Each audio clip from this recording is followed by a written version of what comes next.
Hello everyone, আজকে তৈরি করছি বেলের শরবত। গরমের সময় এই বেলের শরবত অত্যন্ত উপকারী এবং শরীর জোড়ানো শরবত।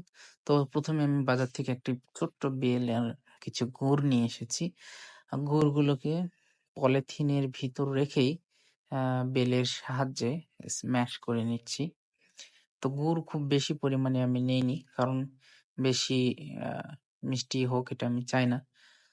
সো অল্প গুড় নিয়েছি আর সেটাকে আমি খুব সুন্দর করে আমার কেনা বেলের মাধ্যমে ম্যাশ করে নিচ্ছি। এমন সুন্দর করে ম্যাশ করছি যেন শরবতের সঙ্গে মিশানোর সাথে সাথে গুড়গুলো একদম গলে শরবতের সাথে সুন্দর করে মিক্স হয়ে যায়। এরপরে বেলটাকে আমি ফাটাবো, তো যার কারণে জোরে জোরে কয়েকবার আঘাত করার পর বেলটা ফেটে গেল। ওয়াও! ভিতরে দেখতেই পাচ্ছেন একদম বালির মতো, একদম কড়া মিষ্টি বেল। যদিও আরেকটু পাকার সুযোগ ছিল, রেখে দিলে হয়তোবা পেকে যেত। তবে এগুলো মোটামুটি গ্রামের কৃষকের পরিবারের বেল।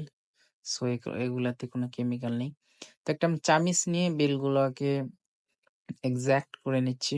বেলের যে খোসার ভিতরে বেলগুলো আছে, ঠিক সেগুলোকে আমি চামিচ দিয়ে খুব সুন্দর করে বের করে আমি যে পাত্রেতে শরবতটা তৈরি করব, সো সেটাতে আমি খুব সুন্দর করে নিচ্ছি।